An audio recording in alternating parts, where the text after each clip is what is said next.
দেখেন, সেই আলোচিত সাবেক ভূমিমন্ত্রী সাইফুজ্জামানের কারবার দেখেন। উনি তো পালাই গেছেন। উনার 250-350 হলো সম্পত্তি, বাড়ি, যুক্তরাজ্য, যুক্তরাষ্ট্র, দুবাই সমস্ত জায়গায় আস্তে আস্তে বেরোচ্ছে। সারা বিশ্বে ওনার সম্পদ ছড়ায় আছে।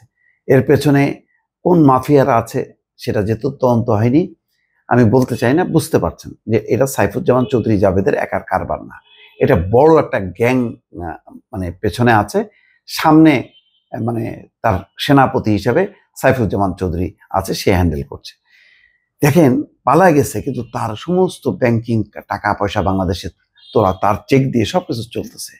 এরকম চলতে চলতে ধরা পড়লো যে 2.25 কোটি টাকা চেক দিয়ে টাকাও তোলা হয়েছে। 83 লাখ টাকা উদ্ধার।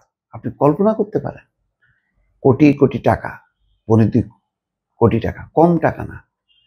আপনি একটা চেষ্টা করেন তো, 50,000 1 লাখ বারবার ফোনে আসবে ব্যাংকগুলি থেকে, যা কনফার্ম হবে তারপর তুলবে। তাহলে সাইফুজ্জামানকে কোথায় পাইলো? নিশ্চয়ই যদি পেয়ে থাকে তাহলে বিদেশে পাইছে ফোনে। তারা তো জানে যে সাইফুজ্জামান চৌধুরী জাবেদের ব্যাপারে তদন্ত চলতেছে, কিন্তু টাকা ব্যাংক দিয়ে দিছে। সেই ঘটনায় 83 লাখ টাকা উদ্ধার হয়েছে। ওই আবারও বলি, চোর গেলে বুদ্ধি বাড়ে। টাকা তোলার পরে তারপরে হুশ হয়েছে, কিন্তু ব্যাংকের এই সাহস হলো কি করে?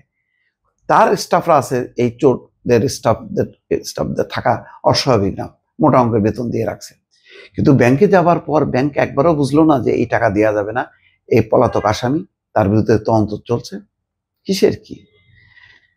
দেখেন, বিদেশে পলাতক সাবেক ভূমিমন্ত্রী সাইফুজ্জামান চৌধুরী জাবেদের নামে ইস্যু করা 11টি চেক ব্যবহার করে 4টি ব্যাংক থেকে তুলে নেওয়া 1,76 লাখ টাকার মধ্যে 83,76,000 টাকা জব্দ করেছে দুদক। বুধবার বিকেলে নগরের কালুরঘাট এলাকায় সাইফুজ্জামানের মালিকানাধীন প্রতিষ্ঠান আরামিট পিএলসি কার্যালয়ের ড্রয়ার এবং ভল্ট থেকে এই টাকা জব্দ করা হয়। এর আগে দুদক আরামিটের সহকারী মহাব্যবস্থাপক জাহাঙ্গীর আলমকে আটক করে।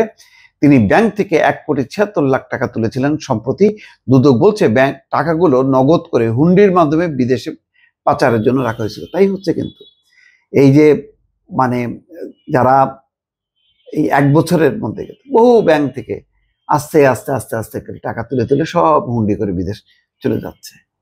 এটা তো একটা বড় মানে মানুষ বড় রাঘব বল বলে চোখে পড়ছে।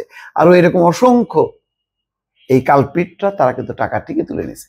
কি তদন্ত করবেন আপনি? এখন বিদেশ যাত্রা নিষেধাজ্ঞা, যে অলরেডি বিদেশে বসে আছে, আপনি টাকা জব্দ করবেন, দেখবেন যে ব্যাংক খালি, টাকা নেই। তাই তো চলতেছে।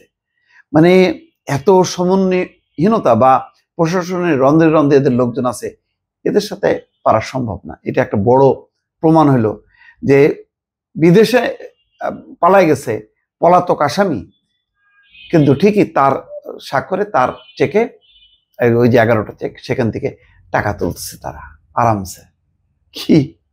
কিসের আপনি দুর্নীতি তদন্ত করবেন? কিসের অভিযান চালাবেন?